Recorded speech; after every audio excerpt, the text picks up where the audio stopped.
going on, guys? So quarterly we get condenser cleanings. So I have 20 self-contains here. So cleaning out these condensers, see they get pretty gnarly. So I like to take my brush, get all this junk off.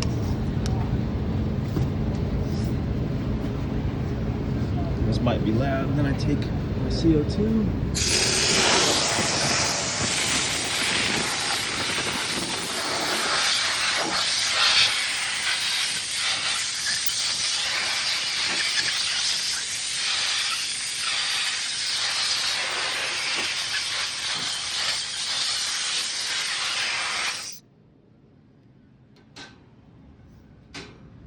Might make some customers mad, it gets pretty dusty.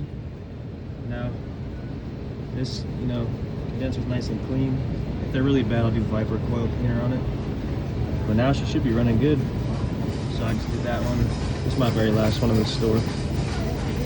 But that's what came off of it. Now this condenser will just run a lot more efficient. Unit will run more efficient. And it just helps the life of this self-contained.